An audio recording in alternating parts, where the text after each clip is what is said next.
I genuinely love business. I love it. I didn't go to college. I didn't go to high school. Oh, because you moved to play hockey? I moved to play hockey. So not only am I leaving home with my family, but I'm also now going and playing semi-pro at 15. I had to grow up really quick. I always was really in touch with my emotions. And so I think that hockey was hard for me because the culture was so different. I try to give my younger self the things that I wasn't able to do and be like a leader for him. I didn't even know what business was until I fully retired and like dove into it. I guess it is like trying to help and seeing the things that I'm good at where it meets that, like I can really help people and I'm good at it and I enjoy it. It's kind of those three. The best way that I can show up for others is me being the best for myself. You have to be selfish. I think it started with me being like, what do I want in my life? Once I started seeing that image of this is what I want, then it just became very clear. That's how I'm gonna do it. I started seeing the rise of social media. Because I didn't feel fully expressed with just hockey, I always was doing creative things outside. Whatever you wanted to learn, you were going to put your mind to it and learn it anyway. How did you learn business tactics, entrepreneurship?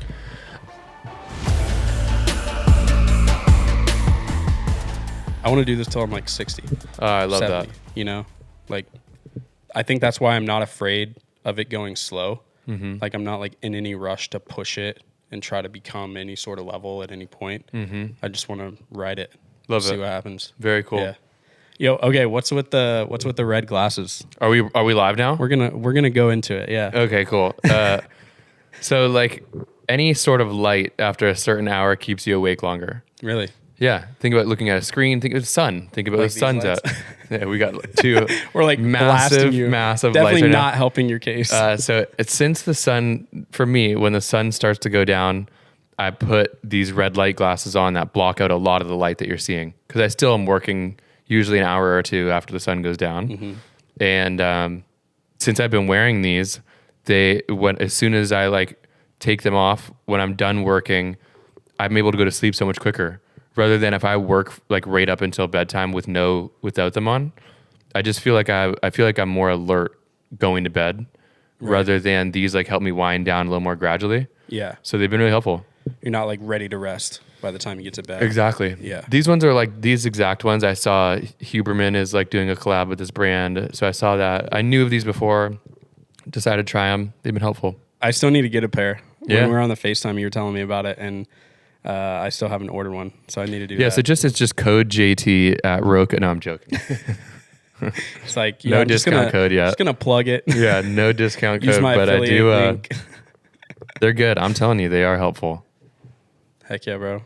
Well, I'm excited to chat. I'm just really like interested in your story, your personal story, because for me, obviously, like that's kind of the vibe of the podcast. Is I want to hear more about like your personal convictions and why you do certain things, why you played hockey, why you got into, you know, the creator economy, why you did so many things in between, and your fitness as well. Mm-hmm. So I'm excited to chat about it because you have a lot of lore, dude. You have a lot of lore. Like I was talking to Josh. I was like, Josh, what should I ask him about? He's like, oh, dude, you know he like lived in Russia, right? I'm like, what? Are you kidding me? I did. So I'm like, okay, there's got to be a lot. So cool. I stalked your Instagram a little bit, but I more so just want to hear from you like, about those experiences. Because to me, I mean, everybody hears about Russia, like here living in the U.S. They hear a lot of negative things about it, some positive. But you actually went there. Like I did. Lived there for how long? 9 months. 9 months? Yeah. And how was that? Really cool. Pivotal life moment for me. It was one of those moments I think a lot of people that are listening have had where you kind of get faced with yourself of like, do you avoid this and then have to like live with just the reality of you avoiding it. Right. And that doesn't necessarily mean it's a bad thing, but like not deciding to actually take it on. Or do you like take it on and like really have to go to different places internally?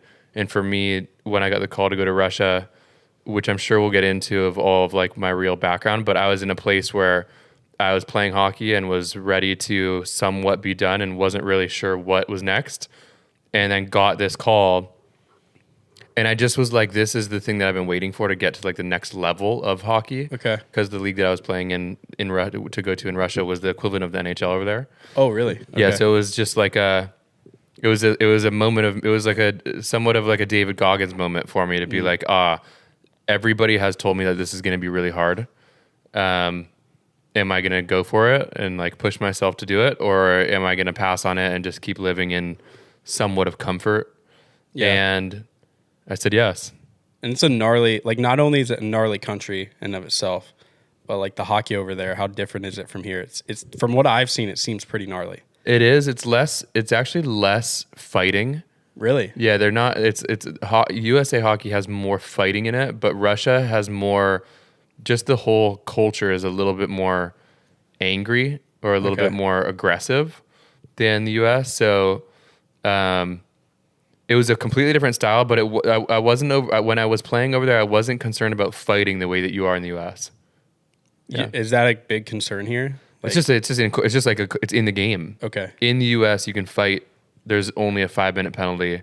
So like when you're playing, there's like reality of a lot of people are fighting. There's probably a fight every game or every other game. Yeah. Russia was way more. It was way less common. Is there more of a steep penalty for fighting over there? Or is it just the culture is less? There's the same penalty. I think it's just guys don't grow up fist fighting the same way that they do in the US. Gotcha. Like in hockey specifically. Yeah. So I don't know. That's the reason why there wasn't. But like just the culture of living in Russia is what was known for being like very intense. Yeah. And I'm so glad that I did it. Oh, I'm sure. I'm sure it was life-changing. Yeah. What was the biggest lesson you learned from it, or maybe the funniest thing? What you can do if you push yourself. For me before that, I didn't know what I was capable of. I knew we can get into like upbringing and all of that too, but I knew that there was more that I had in my tank. I didn't have the opportunity to like really show it in all that I was doing in the US before that. And getting that call for me really made me show up for myself and be like, I'm going to push myself and like prove this to myself what I can do. And so going through that and going through the training, then showing up over there, then living through the experiences that I did while I was over there, and like coming out of it being like I conquered that, and like personally I was a completely different person. I like changed in every way. Yeah. Going through that experience all for the better. And so just coming back to the US after that, I was like, dude, I can do anything. Like I'm capable of anything I put my mind to. I'm not scared of it. I literally feel fearless. I can go and do whatever I want to do. And that's helped me so much in my life now. That's insane. Where do you think that like fear comes from? Like, cause as kids, like I know me, you know, there's a lot of things like in your childhood that make you afraid of life, you know, afraid of growing up. Like you're not sure what's going to happen or how you're going to face challenges. And you said like doing that experience kind of like broke away all that fear. But what do you think built up your fear to that point, to where that in and of itself was like a I think it's moment? a lot of things, dude. I mean, like I think we live in a culture that really pushes fear. Like it's very loud. It's very easy to spread. I would say even in elementary school, middle school, high school, like you're typically not taught abundance and being able to achieve anything that you set your mind to. Like it's pretty baked into the culture. I think that, plus I also would say family dynamics of, I wouldn't say that my family would, I would say that both of my parents come from more of an old school upbringing themselves. Okay. Which is a little bit more like fear baked into that, of like less risks and more safe. Right. And hockey itself. Hockey is literally like a sport that relies on fear. Yeah. So in the one, you actually can fight. So there's like the reality of there's fear in that.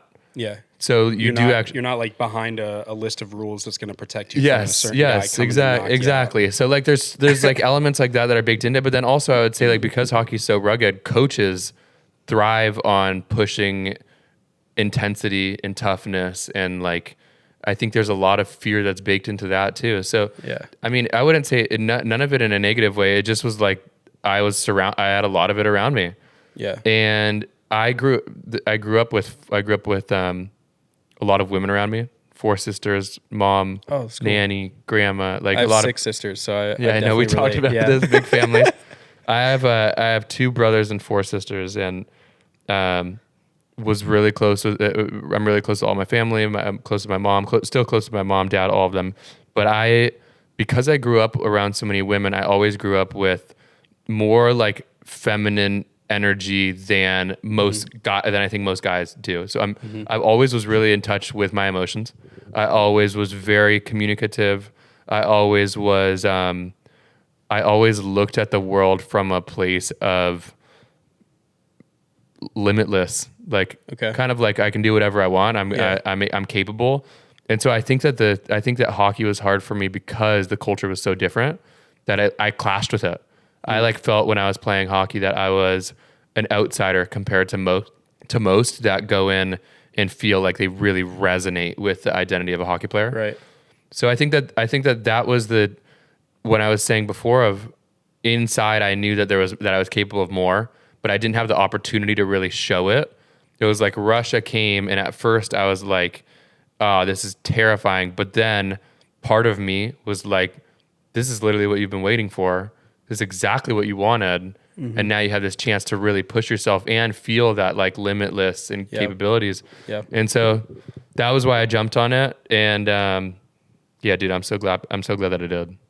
It seems like it. And from like looking at your life after that moment, it just, from knowing you and also looking at your life, it seems like you've just taken it and run with it.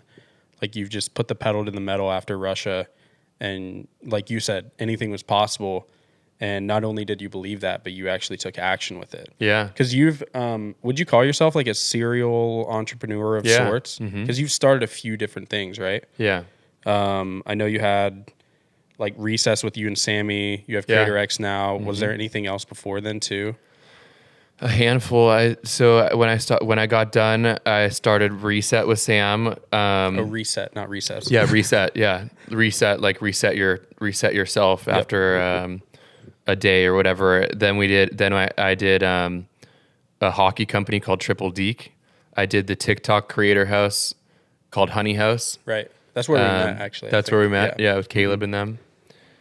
So yeah, I've now started a handful of things, and I definitely know that I will be doing more. Yeah. And I love it. I really enjoy it. And not even that, but even just with your fitness journey, like you didn't quit hockey or retire from hockey and then just retire from fitness. You actually went harder, it seems like. Yeah. Like you really care about your body, not only physically, but like mentally, spiritually as well. So I don't know, from where I'm sitting, it's just cool to have you as a friend, to like be able to ask questions, but also someone to look up to, seeing you just kind of like put that pedal to the metal and go full tilt. Thank you, bro. Yeah, I appreciate that. It means a lot. Of course, dude. I think a lot of people can probably say that as well in your corner. Well, thank you to everybody that's listening.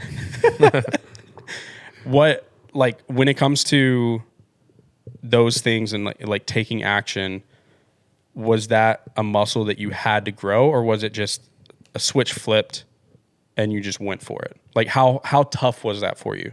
Because I know everybody handles that differently. I handle it differently. And some people just like David Goggins it. They're like, nothing matters now. I'm just going to go full tilt. But internally, like how tough was that for you? I would say that I feel like at times life like gives you these opportunities that you're not fully prepared for.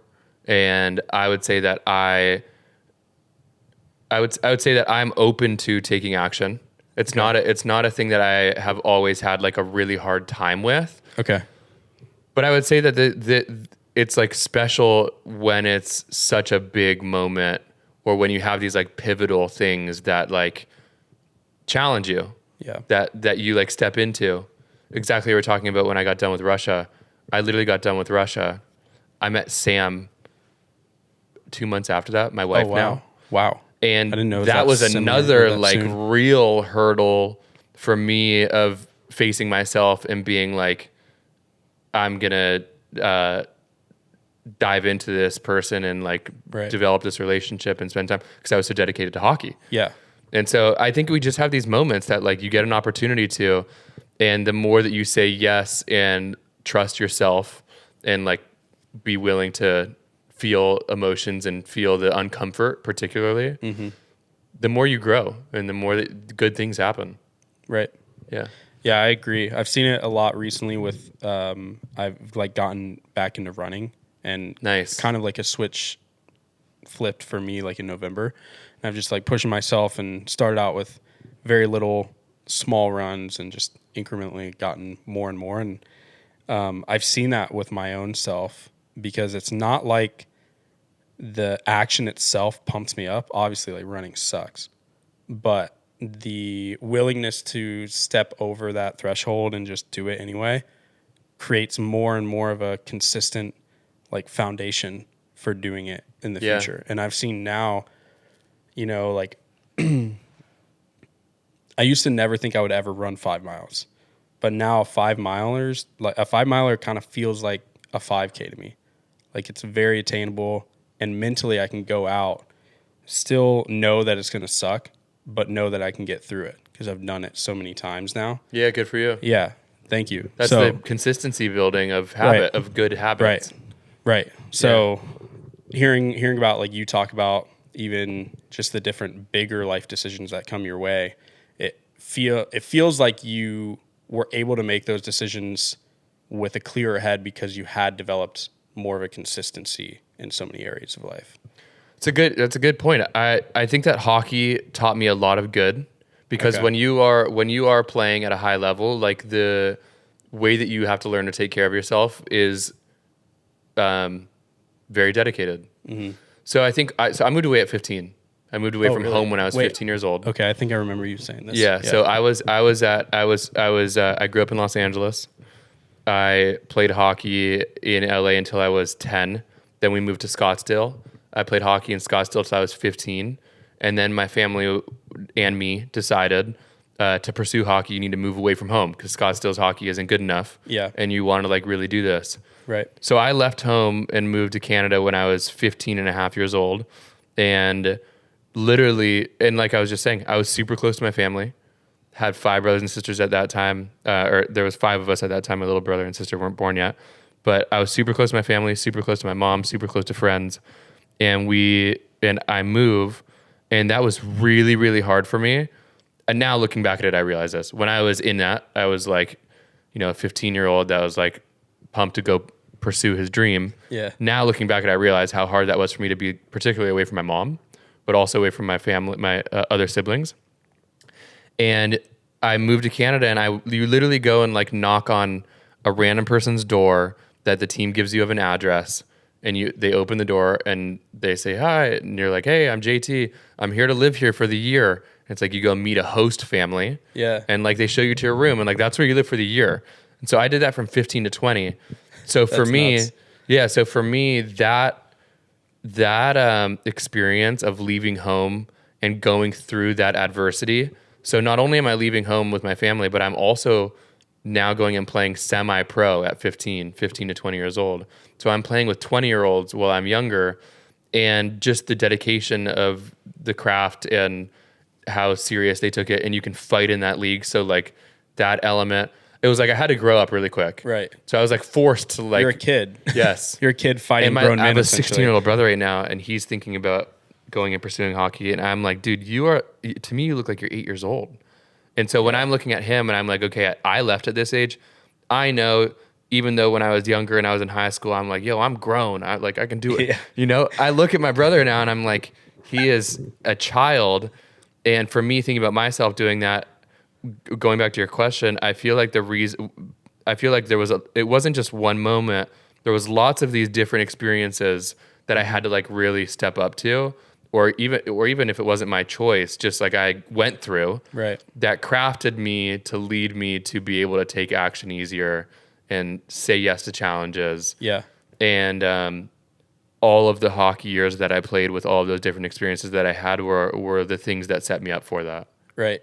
Yeah. And now it seems like you can go back and like teach your younger brother about it too. Yeah. And like kind of mentor him through that process. Yes, which is very My cool. words are tough today. Tough. Are they? Yeah.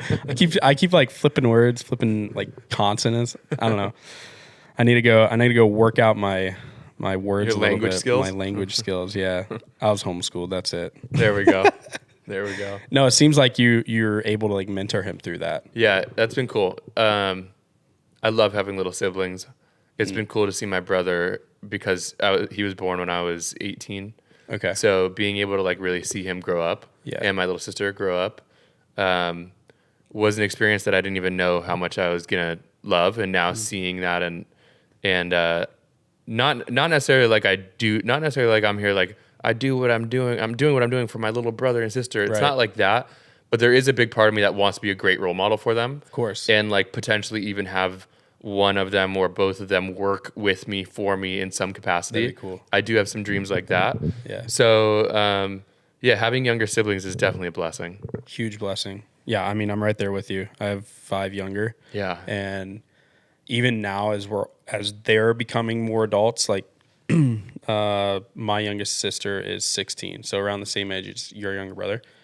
Watching her become an adult, my other younger sisters become an adult is like eye-opening for me because it actually pushes me harder, like in what I'm doing. I realize that they're experiencing things that I experienced, 6, 7, 8 years ago, and they're looking to me on how I've handled myself in the past 6, 7, 8 years, but now they're also like kind of looking to me for advice and for mentorship through that. And if I'm sitting here not pushing myself every day and just kind of like taking things easy, then they're going to be looking to me like I have the answers. And then I'm going to be either not giving them answers and not helping them, or I'm going to be like giving them advice that's going to lead them down the wrong path. And then they're going to get hurt from it too. Yeah. So it's a big motivator for sure. Okay, let me go off of that and give you something Let's go. that just came to me. I do that same thing, but I do it to a younger version of myself. Okay. I got at one point throughout my life journey, something got really clear to me of like when you're a kid and you have experiences, because everybody goes through hard things, there's certain things that you don't get that you needed, Yeah. that leave you feeling like you missed out on something or feel like you need to course correct for yourself. And for me, when I had that realization, I've gone to therapy now consistently for 10 years plus. That's awesome. And it's been incredible. I love it. Sick. And I'm a big advocate for it. And one of the things when I started learning about that was like, everybody has these experiences in their body still that they didn't get to fully process and like fully understand. And in a way, there's like this kid version of you that is still within you that a lot of people end up like abandoning and just completely forgetting about and not getting connected to. And a big part, and my therapist at the time really encouraged me, like you need to get in touch with like your inner child. You need to like get in touch with like your younger self. What did you love when you were a kid? What were the things that fired you up? What were the things that made you sad? What were the things that you experienced that really sucked? And like you now as an adult need to go back and pretend like this kid's next to you and comfort him and like make him feel good and show him the life that you're able to live now. Yeah. So when you were just saying that, I do that a lot for younger versions of myself, being able to say like, yo, when we were younger and we didn't get to be fully autonomous because we had coaches that were telling us we can't do X, Y, and Z. Right. And look at where we're at now. You almost don't have free will at that point. Exactly. Yeah. And I try to give my younger self the things that I wasn't able to do and be like a leader for him. The same way that I do with my little brother and sister. Yeah. I'm like, yo, I got to do that for myself too. There's things that I experienced that like I want to give myself love for. And like I now as the adult try to do that to like the kid version of myself. Right. Yeah. Was that something that was hard for you at one point? Like was it difficult to even like celebrate yourself, or like, cause you said like giving yourself love for certain things? I think, let me think about celebrating myself. Was it hard to celebrate myself? I do feel like in hockey, I feel like I could have been going farther. Okay. Like I didn't make the NHL. I think that I should have made the NHL, but I think that there was a lot of variables that led to that were out of my control. Right. And so I want to take accountability and be like, no, it's all me. And this is the reason why, because I didn't do X, Y, and Z. Should have worked harder. Should have. Exactly. But the reality is now as an adult looking back, and I'm like, dude, there were so many things that like I couldn't control. That was like, literally, it's like you couldn't do anything more. Yeah. So in that kind of scenario, with that younger version of myself, that is like you were just saying, I could have worked harder. Right. Exactly. Anything like that. I could have worked harder. I should have done this different. I should have done that different. I am like sitting with him and being like, bro, I'm here for you. You couldn't have done that. I love you. You're incredible. And I actually try and like feel that, like really sit with like what it would feel like if that younger version of me actually felt that to the core of like, oh, I couldn't have done that better. And like, I really did put all of mine into it. Yeah. And like, I can feel really good about myself and feel like, you know, I did exactly what I could, you know?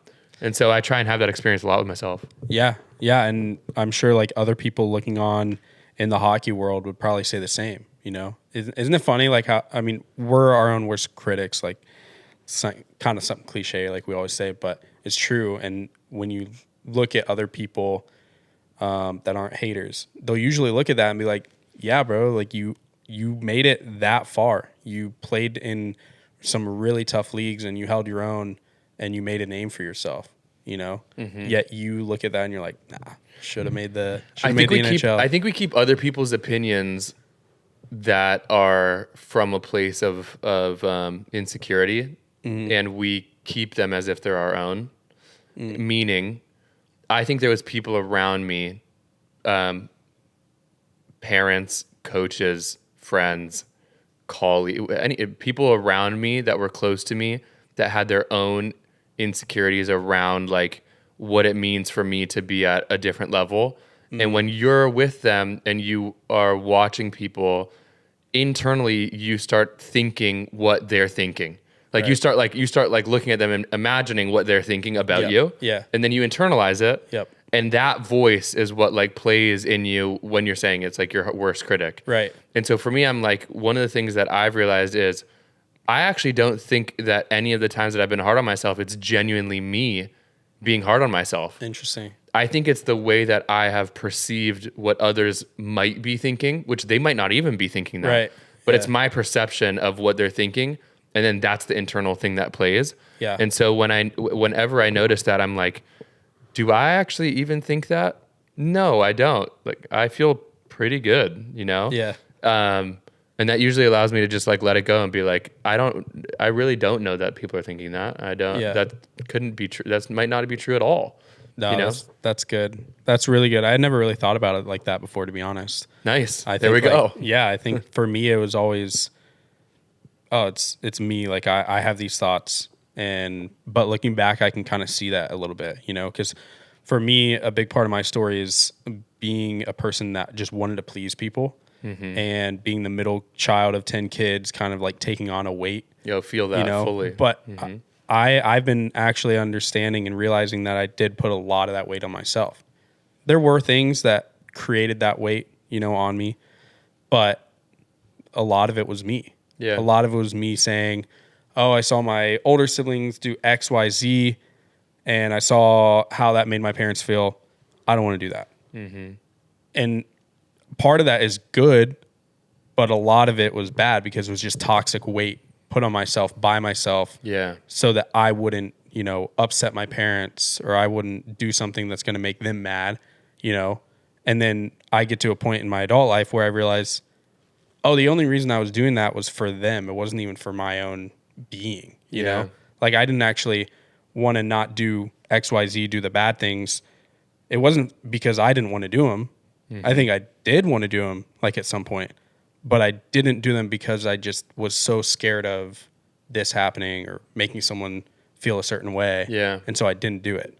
And so it just built up like all this resentment then for them because like I put it on myself, but then I'm like, no, you did this when they didn't actually do it. Yeah. Understood. I think we do. Everybody's trying to receive love. Right. especially when you're younger. 100%. So like I resonate with that because I'm the middle child too. I was Yeah. the mediator. I was literally the mediator of my family. Yeah. And then at some point, again, therapy really helpful. I had to realize like, yo, this isn't the role that I want to be playing. So let's let go of it. Right. Which was hard. Oh, I bet. Which is hard. But yeah, I mean, you seem like a very empathetic person. Yeah. Like you said, like you grew up with more of that feminine energy around you. for sure. But even now, I like notice how empathetic you are to other people around you. And Yeah. you're always kind of taking like extra moments to listen and like learn from people rather than just speak on your own behalf. So like, it seems like you still have a little bit of that energy. How have you channeled that out of, even in your family specifically, being a mediator, but still being someone who's able to listen and maybe confide in, or be someone who can be confided in and like help situations? I think it's like really letting go, really being clear with myself of what my responsibilities are. Okay. And I felt like before I grew up with the responsibility of it's my job to make sure that everyone's happy. And this is internal, Yeah. you know, this is like me I'm like, you know, as a kid, I like see my family and I'm like, wait, I'm good at this. It's all good. And then go and talk to the other person. Don't be mad at that. You know, Right. I was good at that. And so that was a way that like I held different dynamics in my family together and therefore got love. And it was effective. So it's like, I understood, again, this is all therapy shit. This is like Right. the shit Yeah. that I'm learning. This is shit that I started learning 10 years ago now, sitting with a person and talking about, gosh, I'm so upset at my dad. Why am I so upset at my dad? Yeah. And then they're like, well, what do you feel like you have to do to like receive love? And I'm like, I feel like I have to check in on everyone and make sure everyone's okay. And and they're like, well, what did you have to do when you were a kid? And then I'm like, well, I used to go around and make sure that she was okay. And then he was happy. Yeah. So that's how it clicks for me. And then it's just like, okay, well, what do you actually want to do? Mm-hmm. And I'm like, I want to trust that they are okay on their own and that they are responsible for themselves. And I want to let go of that inside of me feeling like this weight that I need to be that person. Yeah. And so that's like, it's like a practice for me. So I literally like sit there and I'm like, all right, I'm picturing this letting go. I'm picturing myself. I'm a big visualizer. Like I like really like visualizing how things are going to feel and what I'm doing and all Yeah. that. That's part of my creative, I guess. And so I would just like visualize how I show up in the day.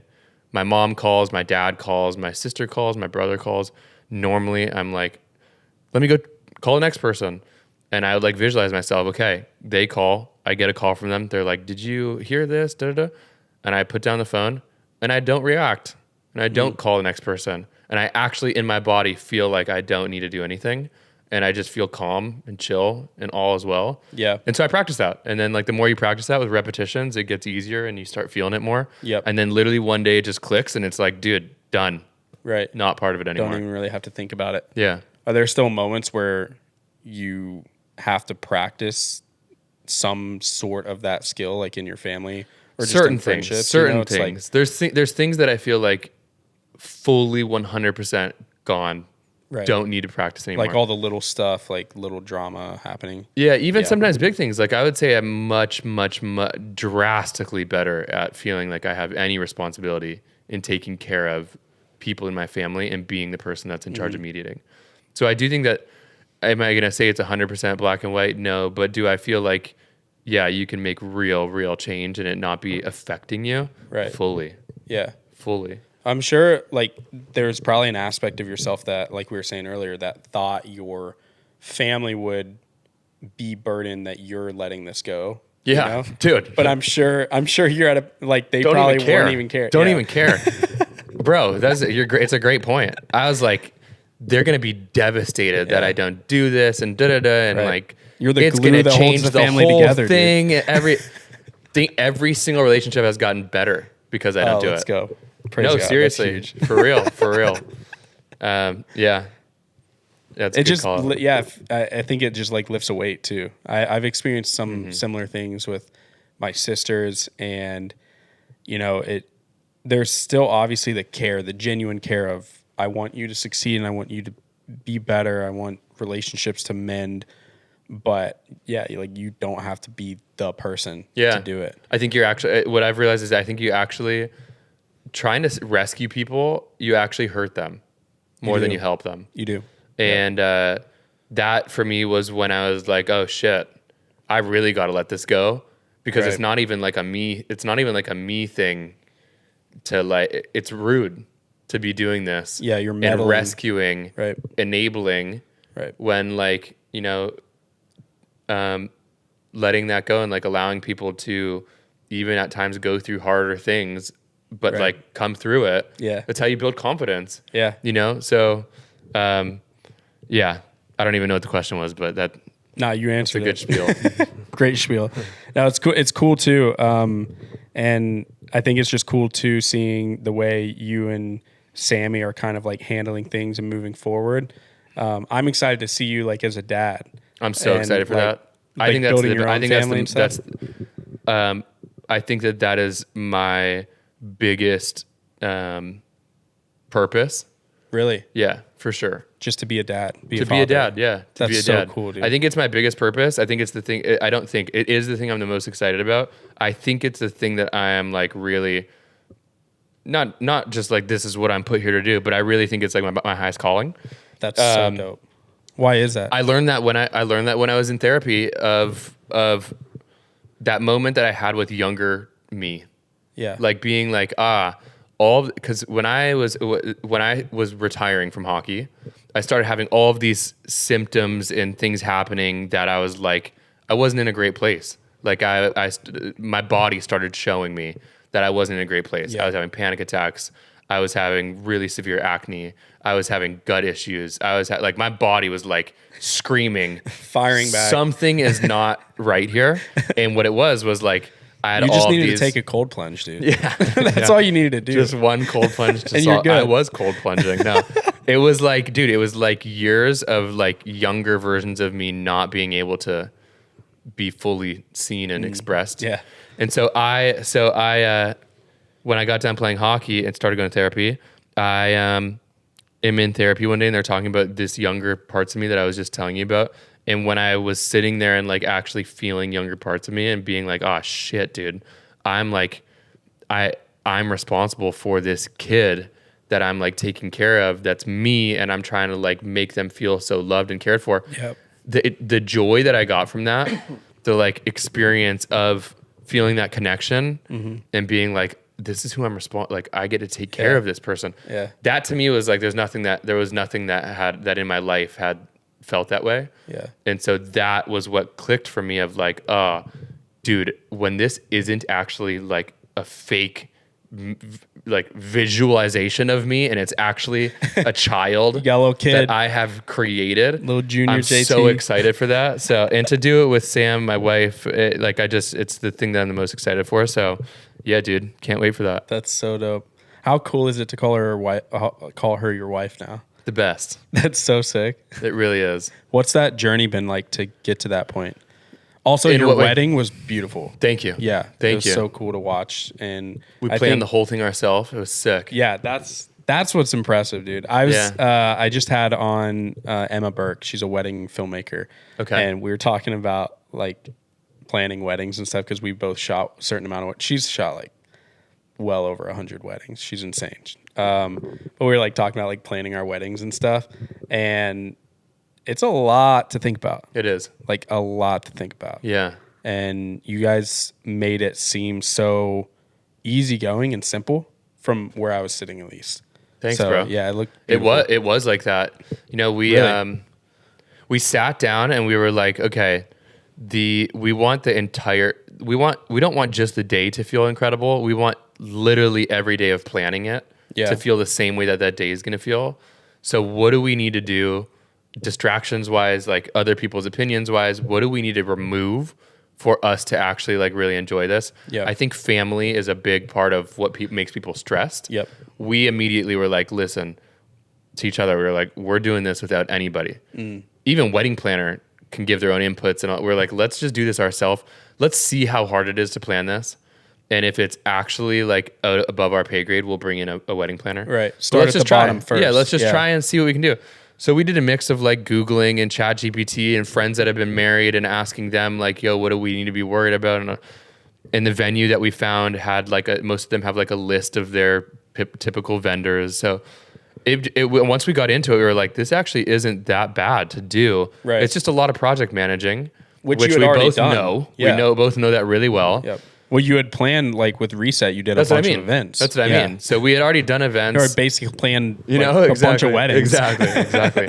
So as soon as we got into it, we were like, wait, this actually isn't that bad. And like, we're having a lot of fun doing this, like picking the different things. So the whole process was really fun.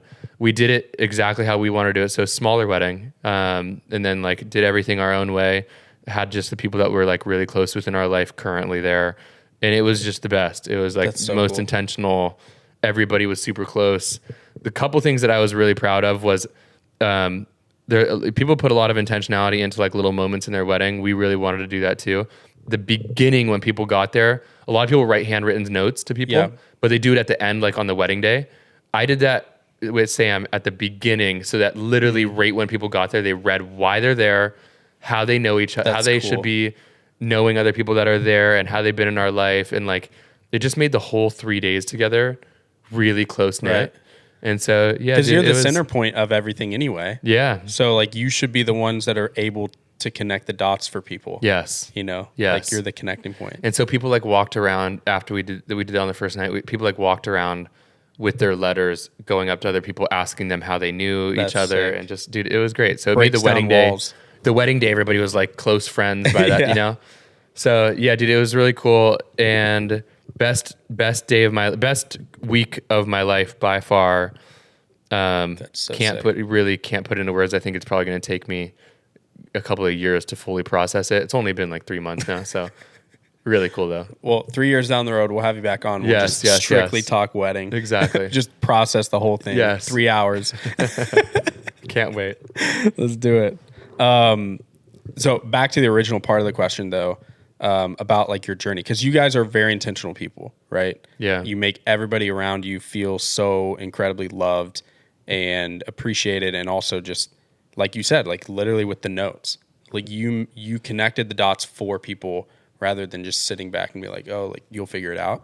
So when it comes to you two together, like pushing towards that ultimate goal of marriage, what was that like? Like how did you attack those peaks and valleys of relationship to even get to that point of we're doing this for life? I think communication is well, first, let me just say this. I feel so lucky to have met Sam and be able to do this with her, because that for me, I could not be trying to concoct that in a million years for that to happen. That was like a mix of me being done with hockey and so much serendipity of me like reaching out to her, having a convo with her at the right time that we like ended up meeting. We both weren't looking for significant others. It was like just a purely platonic relationship to start. Right. And so there's so many things that had to happen for us to meet. So I genuinely feel so lucky to have met her, because as soon as we met, I was like, it was pretty clear to me, this is the person that I want to do my life with. It wasn't like moment that I met her being like, this is my wife. Right. But it was like, this person's in my life for a reason. Yep. And then like very quickly within a week, it was like, okay, this is real. Yeah. So I feel I can't take credit for a lot of that, because that was very like not up to me. Right. It was like divine timing and placement. Yeah. The way that beautiful in and of itself, dude. You know what I mean? The genuinely like the biggest, so lucky for that to have happened, and so grateful for it. And the way that we've gone through everything is just being very clearly communicative, super open. She's the person I want to share everything with. Yep. From day one, that's how we started. Of like, our relationship was just talking. Yeah. So it felt really cool it felt cool for me to have a girl in my life that I could literally just talk with, that both of us wanted nothing else, just to be friends and like have like a real serious close friendship that I couldn't have with like most guys. Right. And that was really sweet. So I think it started with communication, and the way through everything has been just being really, really good with communication and practicing that openly and leading with love. Leading with love. What does So, that? yeah. What does leading with love look like on a daily basis?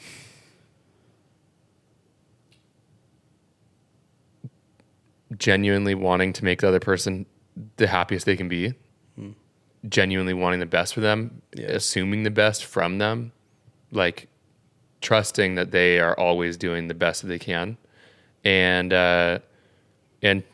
trying to really trying to help each other as much as you can, make each other really happy.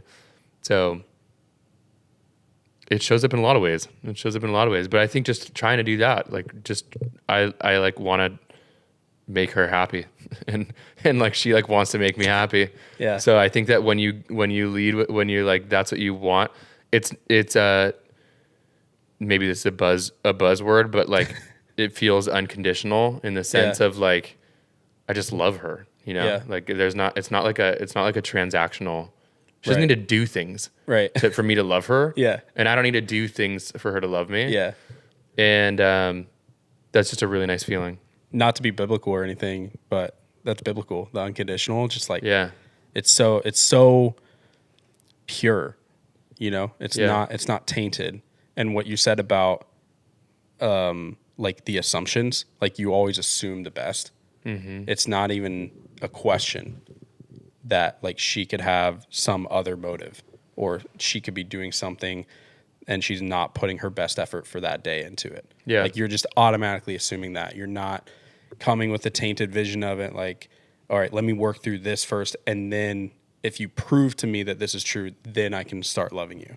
It's just unconditional right off the bat. Yes. That's so beautiful, bro. Which, dude, that was the first time that I've really experienced that.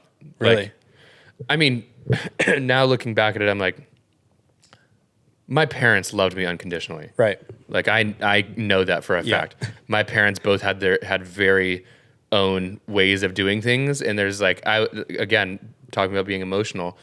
My dad is not a super emotional person. Mm-hmm. I am way more like my mom, or like I was saying, women being close to the emotions. Yeah. I wish my dad was like, "Get over here, son. Come here and give me." But he wasn't. And now looking back at it, I'm like, dude, the ways that my dad did love me are him being the best that he possibly could be. Yeah. You know? And so I think I had that, but like unconditional in the ways that I like to receive love. I hadn't experienced that before meeting Sam. Right. And so when I actually did feel like, oh, this is what love is supposed to be about, it was like, this is what life is supposed to be about. This is how everybody's supposed to feel. Everybody's supposed to feel this way, but not only the people that are around them, but themselves. Right. And I think that me meeting Sam was the catalyst to all the things that I'm doing in life now, because it was the first time that I really saw myself the most clear and was able to be like, oh, this is who the fuck I am. Yeah. This is how I want to show up in the world. Yeah. And yeah, that's why I'm just, so grateful for it.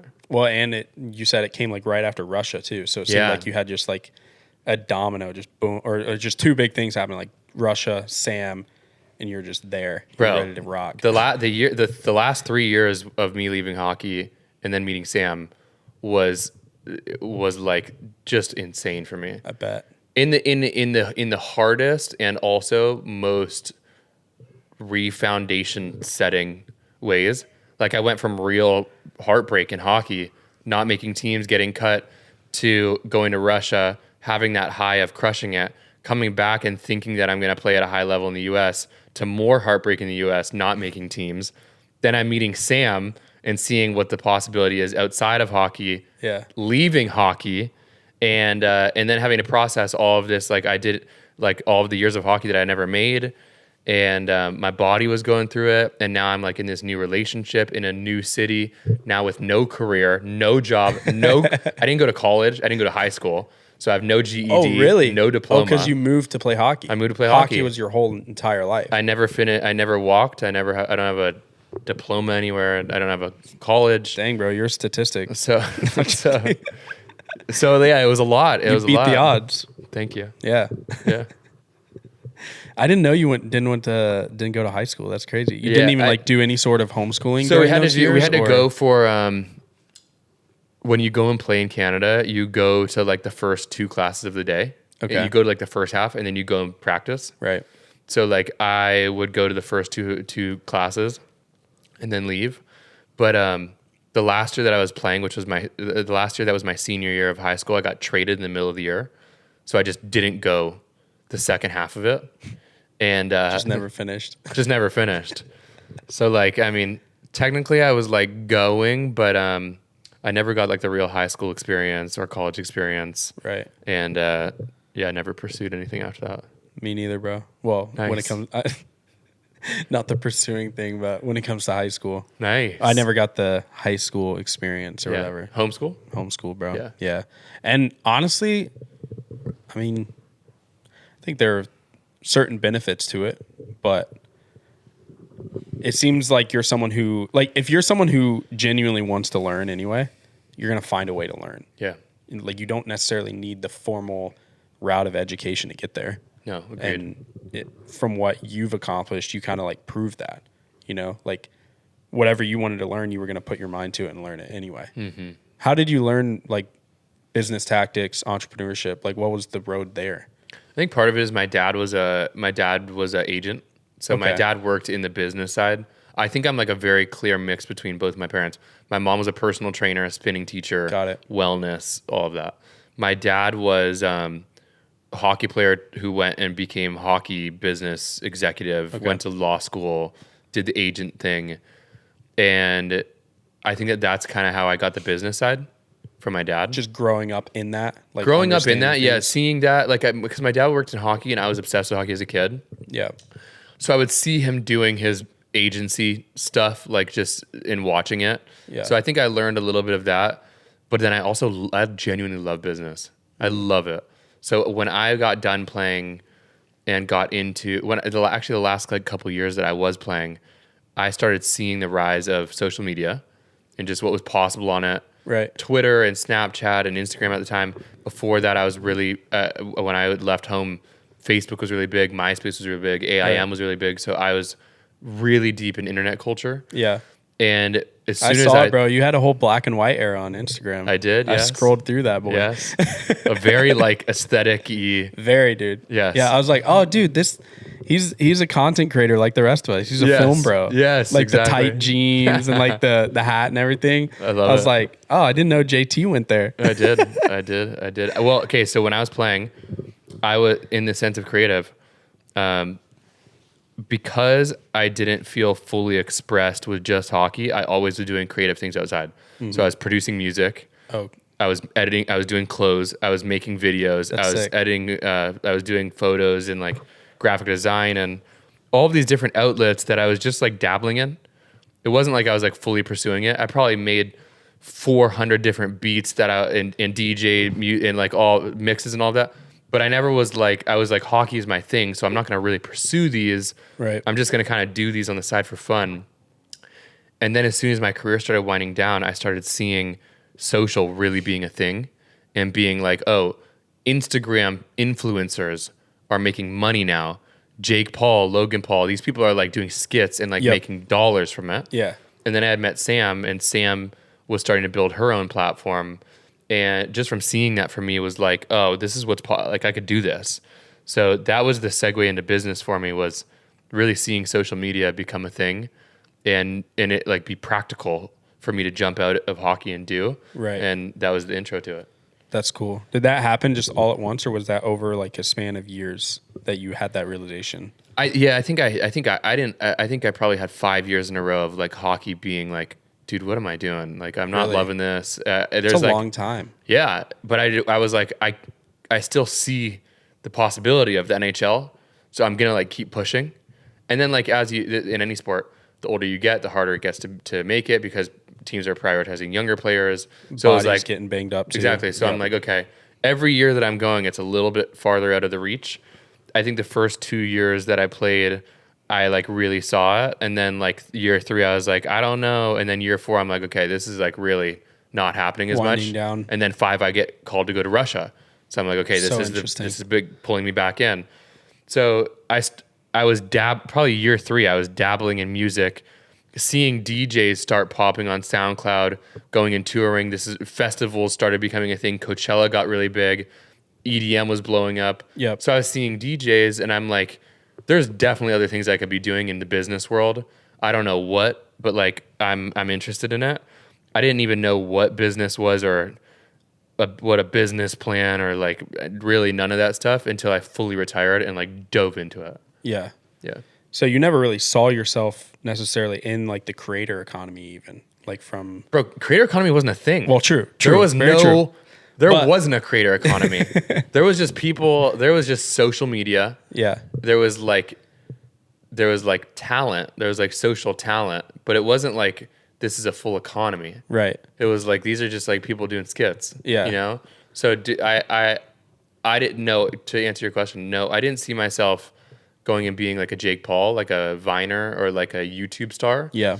But Vine, I think bro. I just knew that there was other things. Vine was the GOAT, dude. Yeah, Vine was so a real, and then Instagram stole it, and then that was done, and then Instagram stole everything. Snapchat, Everything. TikTok.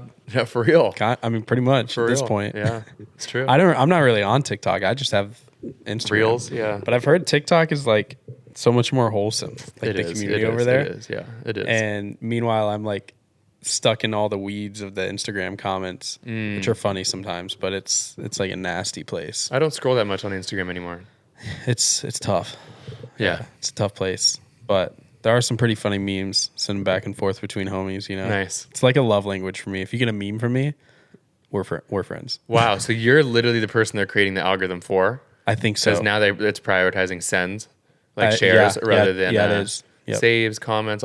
So like you are the reason why you're getting new people on the Probably. platform. Probably, yeah. I'm like sending it to people. In group chats, like download not even in Instagram. Instagram. You're like going into SMS or text. sending it. Sometimes, Yeah, yeah. they're making it for you. Yeah.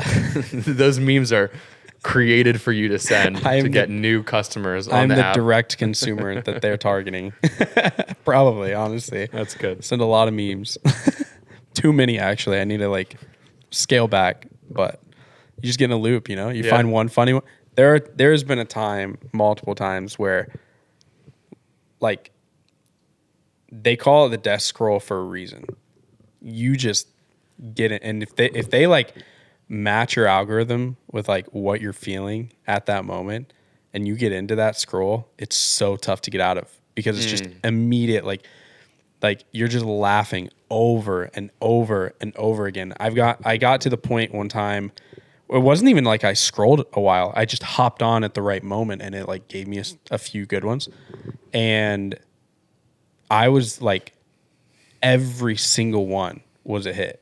And I'm like literally sending it to That's not a bad to thing, Sam. though. It's not a bad thing. It was fun. It was If it's hilarious. I think doom scrolling is when True. it's like it's detrimental to you. Like you're trying if to you're find cracking, it. if you're genuinely laughing, I'm like Yeah. the algorithm is working great. Yeah, You know, 100%. there was a lot of time on TikTok that I would scroll education because like it was Yep. like teaching things, and every one of them I would be learning real impactful stuff. Right.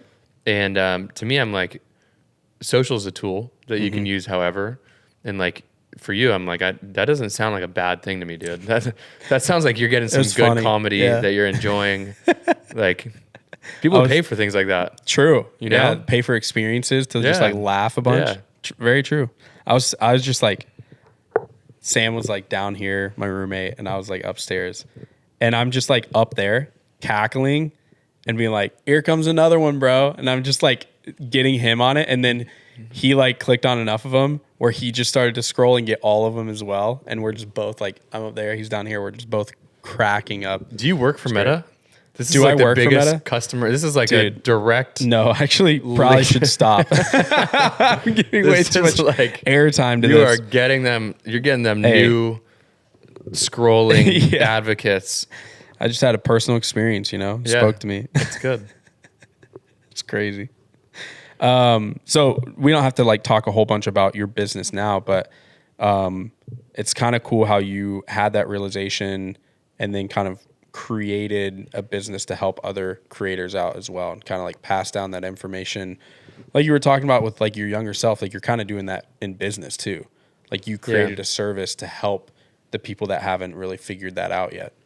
Thank you. And the companies too. Thank you. Yeah. Just through different experiences of like work and trying things and seeing what I'm good at. And like we met at Honey Right. House, which was the TikTok house I did. Yeah, you guys blew that one up too. Yeah, that was cool. Yeah. That was cool. And from that, helping one of the brands with their social, the brand Poppy. That was like the big thing that like catapulted everything for me. Yeah. They just got bought out, didn't they? They did just get bought. That's crazy. Really cool. So that like she introed me to a bunch of founder friends that kind of made a name for me. And just from I guess you're right. I guess it is like trying to help, right? And seeing the things that I'm good at where it meets that, like I can really help people, and I'm good at it, and I enjoy it. It's kind of those three. Yeah. Like people really need that, and I'm good at it, and I enjoy it. Because it's more sustainable that way. Like you're gonna do it longer because you enjoy it. I can't do things that I don't enjoy. I like genuinely. This is something that I've noticed for myself. It's like not good for anybody around if I'm doing something that I don't enjoy, because I'm not good at it then. Mm-hmm. I like can't, it's like a interesting thing inside of me that I can't operate the same way when I'm in a place of like force. Yeah. Than when I'm more in a place of, let's call it flow. Yeah. You know? And so I like owe it to myself to always be trying to do things that I enjoy. That doesn't mean that I don't do things that are hard and like push myself, and not every single thing in it is like something I enjoy, but I look at it as like a macro versus like the micro. Macro, I need to enjoy it. Micro, there's going to be moments that are like, this is not something I want to be doing in this day or whatever.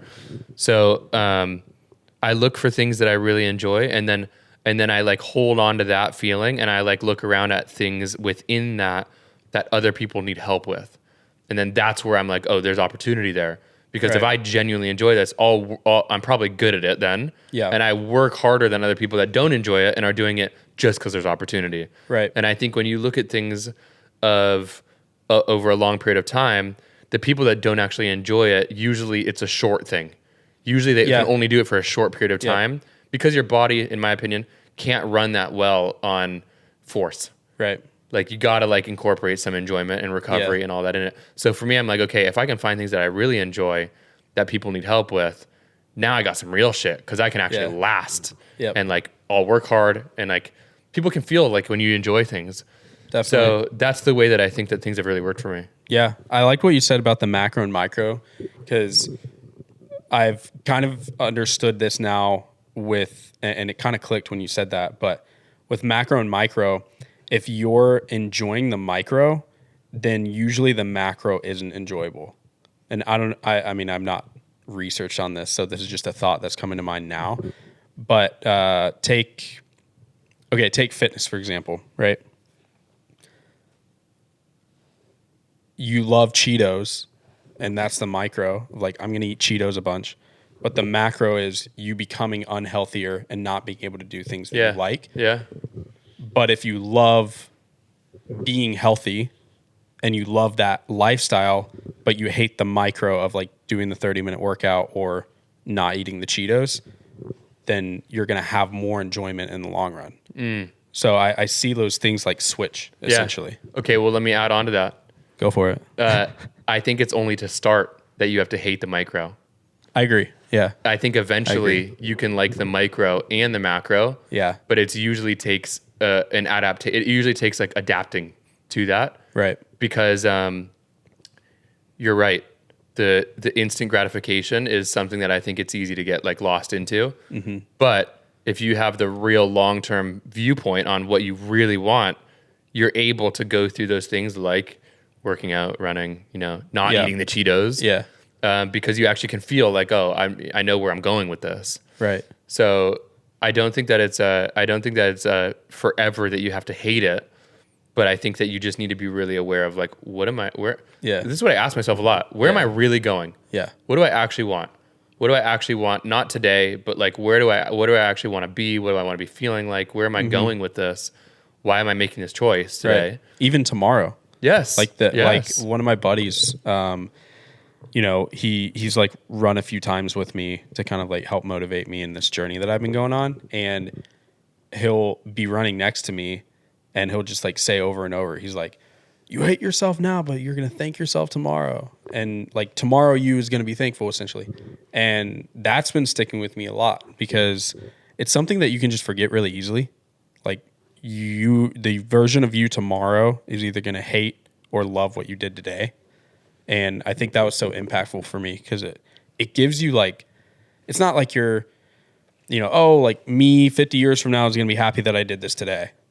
And then that you get kind of lost in that, and it's very ambiguous. Yeah. But if you're like, tomorrow, if you do this run, you're going to feel 5% better tomorrow. That's a fact. Like you will. Even if you're a little bruising or whatever, like you're going to feel, your heart is going to feel better. Your mind's going to be clear. And you know that because you've done it before. Yep. So do it again. Yeah. You know? And you get to reap that benefit the day after and not wait 50 years. Yep. Yeah. Fully. I like that a lot. That's dope. How is fitness, like for you, fitness has been a huge thing. How is fitness related to your creativity now that you're in the creative world? Do you see a correlation between the two? Like I'd say more wellness than fitness. Wellness is my baseline. Wellness is like my foundation. It's like sorry, excuse me. I look at business and content as my sport. Okay. My foundation of life is not just business. My foundation of life is family, my health, community,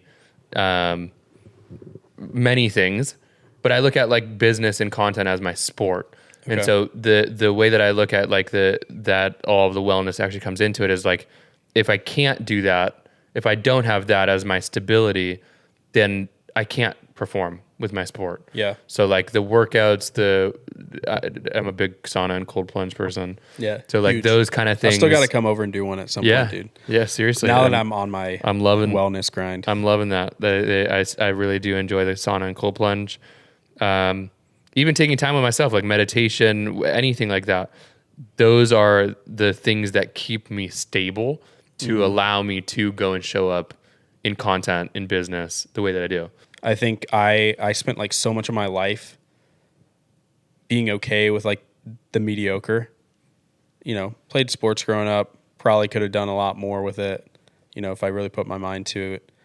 I'm glad I didn't. Obviously, I'm where I need to be.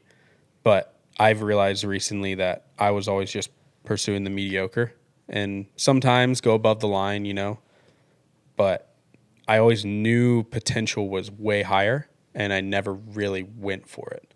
And so now, like I say, I'm on the wellness grind, but it's more so like I just want the consistent wellness, and I'm slowly building that foundation.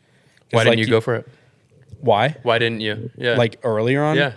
Dude, I've been talking to my coach and therapist about this, and I think one thing I really came to was like I had this inner belief system that I didn't deserve it. Yeah. That I didn't deserve who I would become if I put the work in, whether that's in work or like whether it's in business or fitness or where do you think you learned emotional. that? To me, it came from like not only this, but largely being bullied to a certain extent as a kid. Yeah. It just taught me this core belief that like I wasn't necessarily worth it, and I didn't believe that I deserved any sort of success or value placed on myself. And so that really like led me down a path of one, being extremely emotionally unavailable, and then also just not ever feeling like I could knowing that I could rise up to the challenge, but feeling like I didn't deserve to rise up to the challenge and then get what's beyond that. Good for you for working through that. Thank you, however bro. you did and whoever you did with. It's still a process. Yeah. I think like, to be honest, it's something I'll work on for a while, but I'm realizing that I'm finding a little bit of breakthrough now, even in this year. Good for you. So it's, should be really proud of that, for real. Thank you, bro. Yeah. Thank you. No. Celebrating myself is not an easy thing. Yeah. We'll just put it that way. And right now it's not. Right now it's not. For now. And not forever. You sound like my therapist. Yeah, for real though. But God is really like pushing me a lot in that way, and even making me realize how joyful it is to receive celebration and affirmation from others. Because that's something I never really was good at either. I would self-sabotage. I would, sabotage any attempt for people to celebrate me. and, be closed off from my parents who want to celebrate, whatever it is.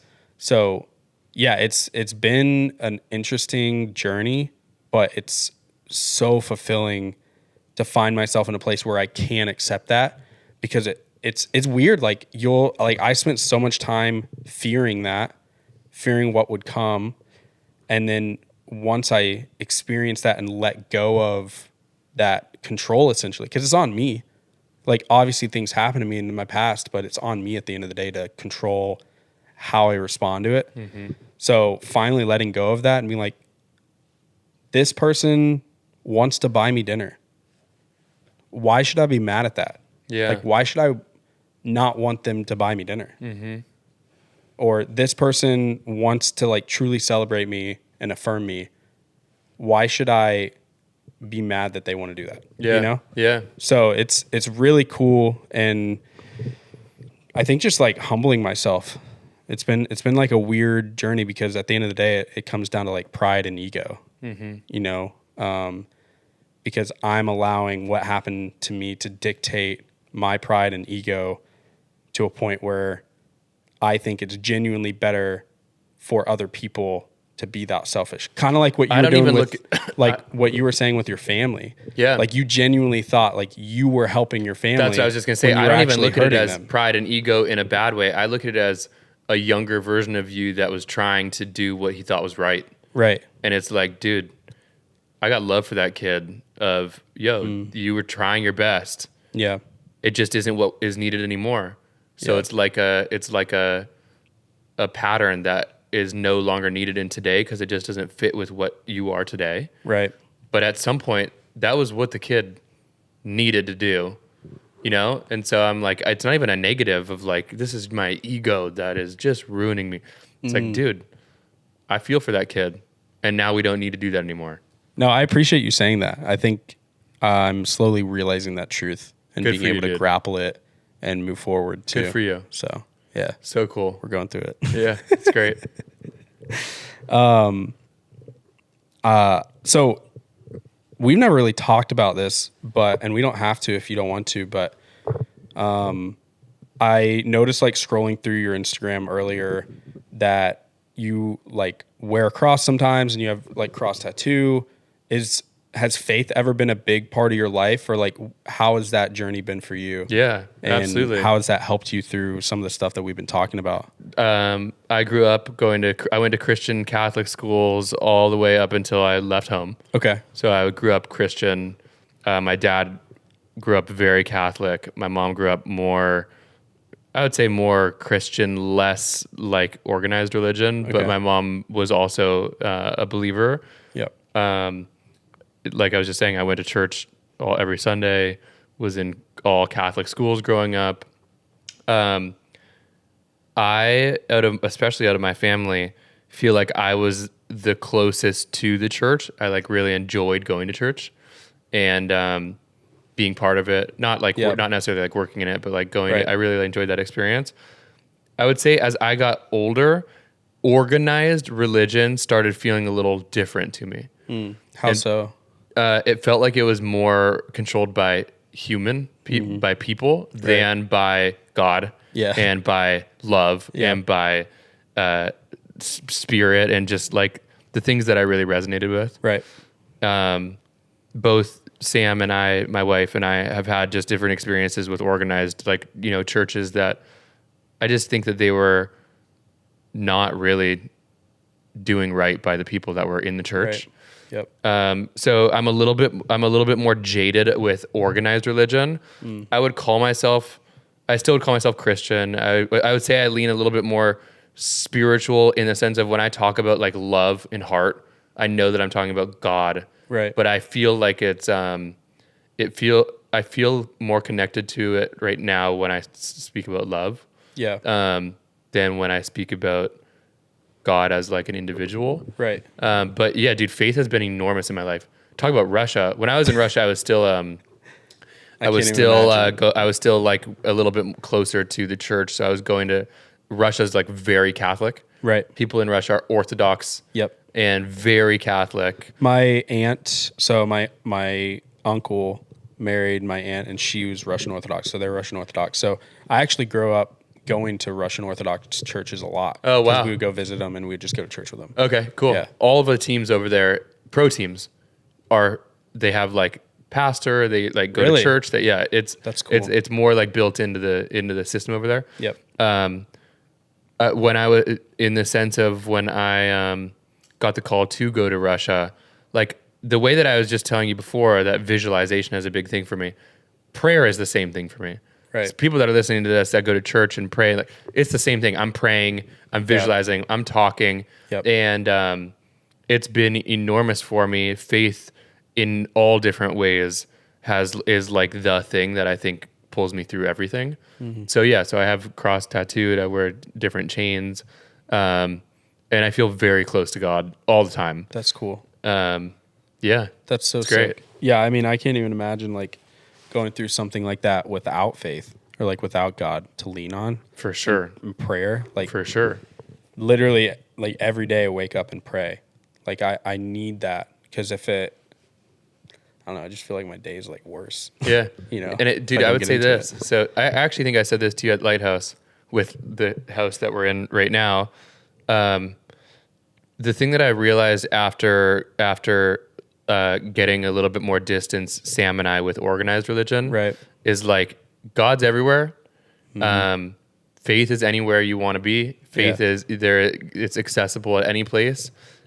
What you have right now with this house, with a bunch of people that believe in whatever they believe in, that is faith connected to a higher power.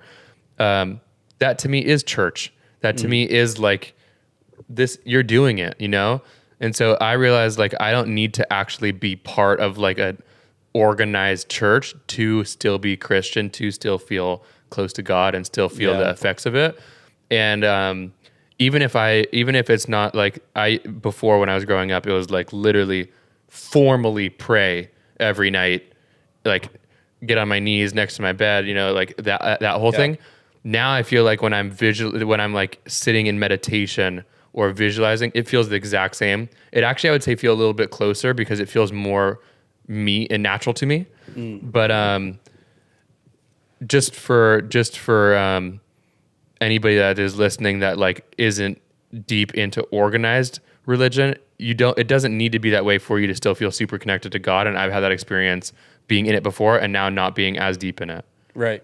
Yeah. Yeah, I think like that's something we're pretty intentional about with this house, you know, because we all have the formulating belief of like Jesus died on the cross for our sins. That's changed our life. Like each individual heart has been changed because of that. It's a realization that we've had, and because of that, it brings us all together.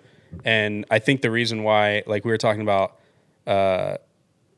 sadly, I think like soon we're all going to be moving out. And originally we really thought we would only be together for like a year, like in the house. And it's turned into like 4, which is nuts. But I think the reason why it turned into 4 was because like year after year, we're like, oh, do we resign? Year after year, we understood the importance of being together. And like we all had these goals that we're telling each other. And whether it's spiritual goals, business goals, fitness goals, we realized that community was what was pushing each of us forward. So it's even more important for us to stay together because we know like that's a pivotal part of growth. Yeah. Community is a pivotal part of growth. It is. And I'm a believer that there are like parts of organized religion. I think there are churches, local churches that have that same mindset and are really healthy. No, agreed. I'm also in the camp of, in America specifically, there's a lot of messed up aspects of that organized religion. Agreed. And there's a lot of sin and corruption that has just caused groups of people to become marginalized within themselves. Yeah. When that's not even the point. The point is to like grow together, yet you're having like these power trips happen and having things like manipulation happen where people become extremely hurt. You know? Yeah. My friend Allie was on the podcast last week, and we like for some reason got talking about cults.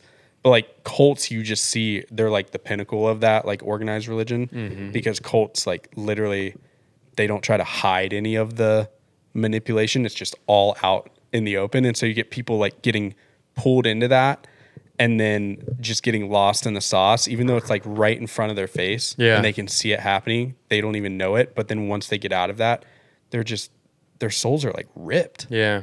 Like they can't function after that, you know? So to me, it's like such a bummer to watch something that is meant for so much good become a force for so much evil. Yeah. You know? Yeah. So with you like explaining your position, like it makes total sense. Yeah. You know, to like be in a place where you're jaded and you don't necessarily want to be susceptible to that again. You know, I think it's more important for you to pursue like Christ for who Christ is. Yeah. And not for who some pastor says he is. Yes. You know, Agreed. And I also like your point of like, it's not black and white. I'm not like, right. every church is bad. I'm like, you just got to be a little mindful of where you go and what's out there. Definitely. Even the bad churches do good. Yeah. You know, like there's still good that comes out of it, but For sure. it is tough to like see that reality. Yeah. You know, But dude, by far and away, faith, super important. oh yeah, Super important. the most. Yeah. The best. Very needed. Yeah. I think I never really, like growing up in the church, I never really understood that fully. But once I started experiencing more and more life, it started becoming more apparent that I actually do need that to lean on. Like realizing that I actually genuinely can't do half of this stuff by myself.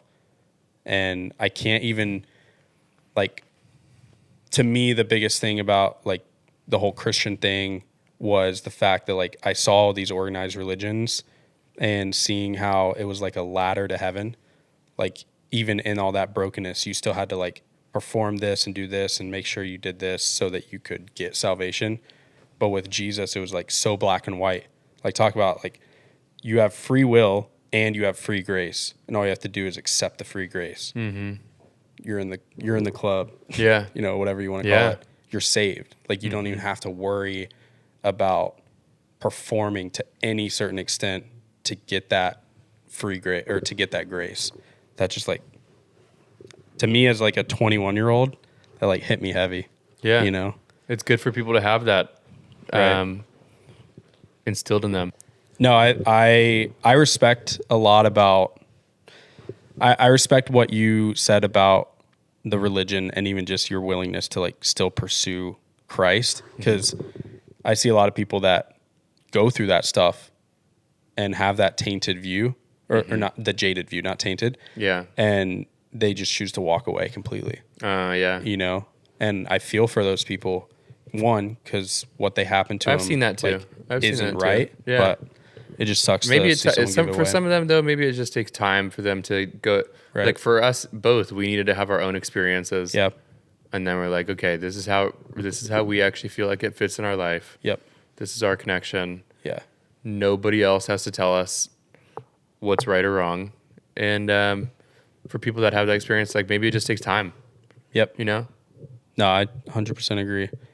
I like what you said about like everybody has their own experience too and story. In your life, how have you found the ability to stay present in yours while also still caring for like others too, especially family, friends, In my own people close to story. me? Yeah, like how do you stay present in what you're going through, how you need to interact with that, Yeah. but at the same time care enough about the people around you too? I think they're one and the same. I think that my part of my story is caring about others. So I think it goes back to me being like the best way that I can show up for others is me being the best for myself. You have to be selfish. Right. Like if you end up trying to be selfless to a certain extent, you can't show up for others. It's kind of like the simple thing. Like you can't pour from an empty cup. Right. You know? So the way that I can show up for other people is by being my best self. And then I just trust that when I am at my best, I enjoy taking care of others and being mindful of their story and being present with them. So really to answer your question, it's like by taking care of me, you know? Yeah. How do you, and then taking care of yourself is through like things that we've already talked through, like the wellness, the spiritual, the business, like Yeah. putting yourself in a position to succeed and like believing that that is going to. I think it started with me being like, what do I want in my life? Like when I was in hockey, I was like, what if this isn't it? What is it? What is dream? You know, I'm open to dreaming big. I think that that's been instilled in me. And so when I wasn't having that in hockey, I think I probably had a moment when my body was breaking down and all these things were happening of like, if this isn't it, what is it? What do I want? Right. And then for me, it was like, once I have that picture of like, what is a dream life for me? It was like, now, how do I make that practical? What do I do? How do I get closer to that? It's definitely not what I'm doing right now. What are my habits? How do I show up? Kind of like, how does that person show up every day? If I have this visual of a guy that is healthy and has great relationships, has a great business, has friendships, cares about his family, like really specifically, how does that dude wake up? How does he do his morning? How does he interact with people? Is he eating the Cheetos? Is he eating healthy? Is he on the computer scrolling? Is he on the computer reaching out to people? Is he making connections? Like, what is he doing? Yeah. And just getting curious with that. And then once I started seeing that image of like, this is what I want, then it just became very clear. That's how I'm going to do it.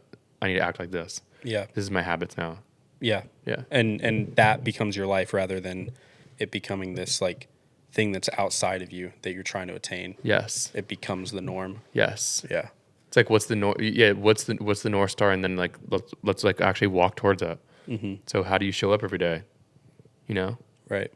Yeah. Some days you walk, some days you run. Yeah. Some days you hop on a Lockheed Martin and blast through through the face. Yesterday, I felt like that. Yesterday, I felt like I hopped on a Lockheed Martin. What is a Lockheed Martin? Oh, it's like the fastest jet or whatever. Lockheed Martin is a company that makes jets. And makes like defense. Got it. Yeah, I know now. They make all the jets. I know now. Yeah, they like build the. I got it. Okay. But I think I didn't know what you meant when you said that at the beginning. Oh yeah. Okay. Yeah. Happy to educate, bro. Yes. Yes. No, it's yeah, that's like one of the fastest jets. I want to ride in one. That'd be sick. Someday to ride in one of those jets. Yeah. One day. Yeah. For sure. Make it happen. What's something that you get really excited for? Like ramping up. Obviously you said you wanted to be a dad. Is there anything else that kind of gets you stoked, whether it's the creator economy or whether it's like just continued marriage or Yeah. I think that I'm going to be a much bigger public figure than I am now. Okay. In the sense of, and I don't say that. I mean, I say that, I know that that's an egotistical thing. I don't say that in a way of like, I'm the man. Yeah. I say that in a way of, I think I've only scratched the tip of the iceberg in terms of who I'm going to help. It hasn't, there's just so much more that I want to do. And I feel like I've had moments where I've really felt like in a groove. And then I feel like I've had moments where I haven't felt as much in a groove. And I know there's going to be a moment where it's really consistent that I'm in a groove for a long period of time. But that hasn't happened for me yet, where it's like years of, damn, I'm like really moving. Yeah. And so I think that when that happens, my own brand and the things that I'm doing will reach a lot more people. And I'm really excited to like go and actually do that and with whatever it is. Yeah. That's something that I'm really stoked for. Yeah. Is that That's like my game. That's like fun for me. yeah, like the sport, like That's you were like the talking sport. about. Yeah. Right. Personal, it's like, yeah, I want kids. I'm super excited to be, I think my long term thing is like, I'm going to be a teacher. I don't know if it's going to be like literally elementary school. I do think that it's cool to be, I think something about like real youth. Right. I think like teens, you're starting to, they're a little more opinionated, but like younger, it's like you can really like help kids, you know, enforce. I want to like help kids feel limitless and feel like that spark that I feel. Yeah. So I don't know if that's teaching like literally at an elementary school or whatever that is, but that is something that I do feel like in the long term I'll probably be doing. But like that doesn't fire me up today. Right. What fires me up today is like being a dad in a couple years, building a really cool home with my wife, like having like a cool space that we really enjoy, and then pursuing my game, like which is the sport of business and content. Yeah. No, that's epic. Where do you guys want to live? I don't know. Like we love Los Angeles. We live in Marina Del Rey right now. For the people that are listening, we rent. We don't own the house. We like it. We've been there for 6 years. We enjoy it. I don't think we see ourselves raising our kids there, or even like having kids there. So probably in the next couple of years, we'll need to decide. Yeah. Yeah. Do you like moving outside of the state? My family lives in Austin. We like Austin. Oh, okay. Yeah. My Austin's sick. Sam's family lives in San Diego. We like San Diego. I don't know. I'm not fully sure. We might do both too. We might do like a little bit in Austin, a little bit here, a little bit. I don't know exactly yet. I'm from Scottsdale, so like Arizona's not completely out of the picture. Right. But yeah, we don't know yet. It's a little bit in the middle too. Yeah. Could be easy. Yeah. No, that's cool. I liked what you said about teaching too. And honestly, when it comes to teaching, like those first years of childhood are when those deep beliefs about yourself are being made. For sure. One thing my like coach and therapist told me to do was watch Inside Out 2. Have you seen that movie yet? Beautiful. You have? The best. So you know what I'm talking about, like with the core beliefs. Absolutely. So yeah, like hearing you talk about that is really cool because I do believe that it's more important to like teach kids at that level than it is to try to teach them in high school or college and like reshape their core beliefs. Then, you know, obviously takes a lot of work at that point to like, try to reshape it. Yeah, so I agree. Yeah. Great movie. So good. Both of them really good. For real, dude. Yeah. The creators of that are genius. I'm a big fan of Pixar. Me too. How do you get in a creative flow? What's your plan, and then how do you execute getting in a creative flow? Great question. I wish I had like a formula for it. Doesn't feel like it's I need to do It feels like it probably starts with the intention of what I'm doing. So if there's something that I'm really inspired by, for example, a lot of my content is like me giving ideas around marketing and content. Yep. That happens because I get on a call with somebody who tells me that they're struggling with something, they can't understand it. What do I think about that? And I leave that and have this spark of inspiration of, oh, this person is dealing with this. I know that other people are dealing with this then. Mm-hmm. So let me go and make a video and like share the way that I feel like they can handle this. Yeah. To like make them feel a little bit better about their situation. Right.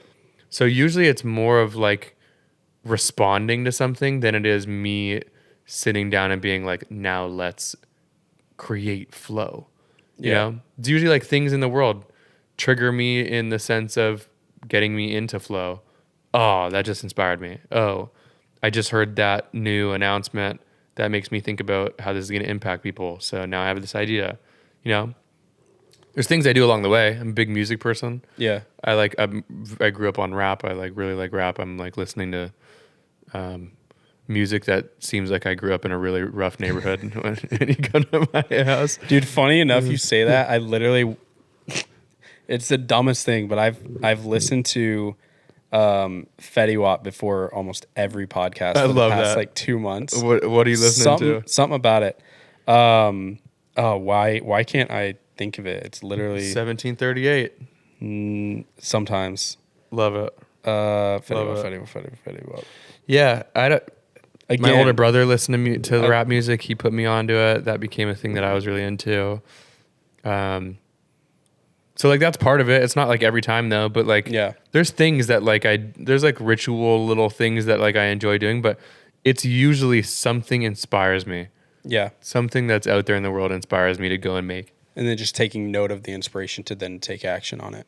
Yeah, I look at my content as just very healthy communication. So I don't get into as much of the like polish of the aesthetic.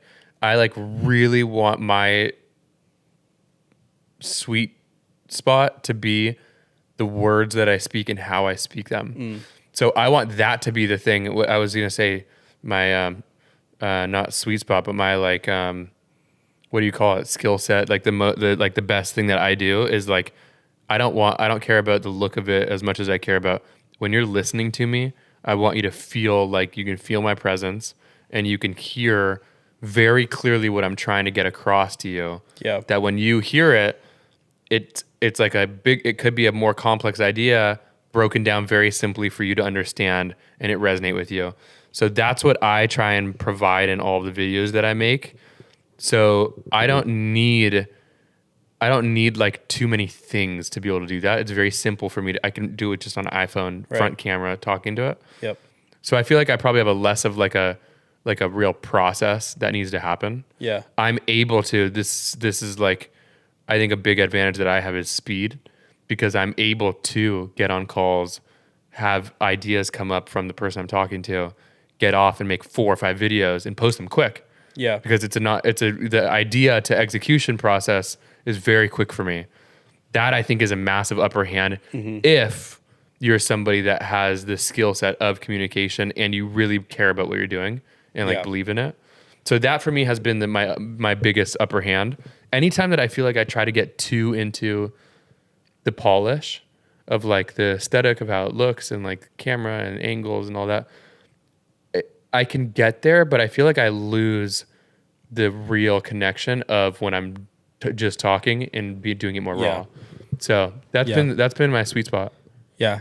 Yeah. I definitely lose a little bit of genuineness to it, but it seems like from what you're saying, it's just more you taking action. And if you have the system set in place too, then it makes it even easier. Yeah. You know, because you don't have to necessarily have the idea, then conceptualize, meet with this person, create the plan, and then go execute the plan. You can kind of just do that all within your head and then make it happen. Do you, and I'm sure you have like systems obviously set up for when that does happen, you do create, then it kind of like goes into certain funnels. Or like an actual post? ops of getting posted. Just like ops. It depends. Too. Usually I post. Okay. So usually I do. Like I'm diehard on Notion. I have like real built out Notion stuff, but it ebbs and flows. Some days I'm filming stuff, I'm posting it right away. Some days I'm filming it, I'm putting it in Notion, I'm writing out captions, I'm tagging people. Yeah. They're gonna post it in a week. Yep. It kind of depends on what it is and like really how time sensitive is the material. If I'm talking about something today, like Will Smith just filmed at Lighthouse yesterday. Right. I wish I was there. And today I was like thinking about, this is really interesting to me that this place now has the possibility of being like a radio row, which is at the Super Bowl. Yeah. They have like a row of radio stations next to each other. So talent can come in and go on KWB, then LA News, then Fox, then this, and not have to, and all be in one location. And Lighthouse now is this place where they have all these rooms for production that talent could come when something gets launched and go and hit like a radio row at Lighthouse, go do a skit, then a clip, then a content piece, podcast, then another thing, all within one building in a span of 3 hours and be out of there with 50 clips. Right. And for me, that is exactly what happens. I'm sitting there, somebody tells me what happened. I go, oh, wait a minute. That's kind of interesting. Right now, people are doing this way. This is actually more efficient. So this is going to happen because people love efficiency. So then I'm like, I'm going to go make a video about that. Yep. And then I'm able to go and make it.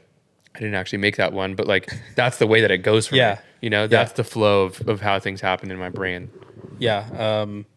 And just like bringing value to people like when they need it too. Yeah. That makes total sense. Mm-hmm. That's cool. Yeah. Lighthouse is dope, dude. It is. I've really cool. liked like what they're doing over there. Yeah, me too. And just being a center point for community in the creator space too, you know? Yeah. And you're in the business world, like you love business, like bringing the business side to the front there, you know? Because I think we can get lost as creatives just in the creative aspect of it or the creator aspect of it. And we kind of forget what all goes into it, you know? So even for the people that are behind some of these creators to have a place to connect and meet, you know, and like talk business, talk ideas, you know, for how they can do things more efficiently. Yeah, it's needed. And not that being kind of like behind closed doors is really cool. Yeah, It I love is. and the people over there are amazing. Yeah. The They people did a that really run good it. job. Yeah. For you guys who don't know, Lighthouse is like a, what would you call it? Like a Creator campus. creator campus. It's Yeah. like basically a university campus Yeah. for content creators. Mm-hmm. They have production studios and they have like meeting rooms and just a library kind of area for you to come and work in. And everything's rigged out to be able to be Yeah. some sort of studio too. So if you want to create some sort of content, like drop of a hat, like you're able to do it. Yep. Yeah, that's cool. Dude, thank you for coming on and just like sharing more of your story behind the scenes. Of course. I think for me, it's like it never gets old, and I never am not baffled that people want to talk about some of these things, you know, and get down and dirty and not just talk about the polished, finished, you know, accomplishments they've had in their life. So Yeah. it takes a lot. Like I want to acknowledge that for you and for so many others. Like it takes a lot to hop on and talk about some of these deeper heart to heart type things. Thank you, brother. So- Well, I also say the same to you. Like, I think you provide a place for people to be able to do that.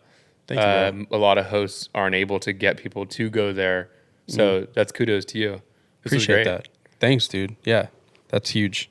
What are Means we a at lot. right now? What's the timing? What's the time like there? What did we crack? Dude, we went like an hour 30, hour 45. Okay. Somewhere between there. Great. Yeah. Great. I Love think it. I think for me, like I'm not afraid to go longer, to be Yeah. honest.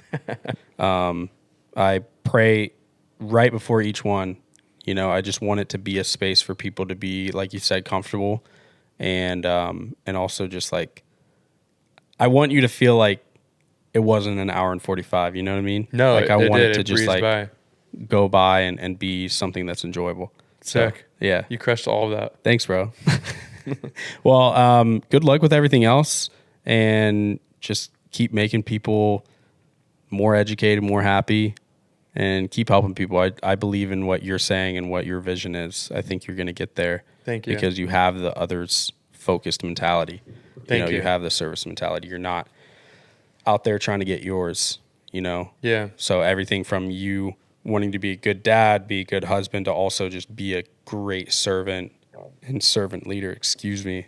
Yeah, it's admirable, dude. Thank you, brother. Yeah. Really appreciate that. Blessed to call you friend, blessed to call you a creative, like ingenuitive brother, someone Yeah. I can ask questions. So yeah, Likewise, dude. I'm excited for you. Thank you. Heck yeah. JT Barnett, everybody. Peace. We'll catch you on the next one. Later.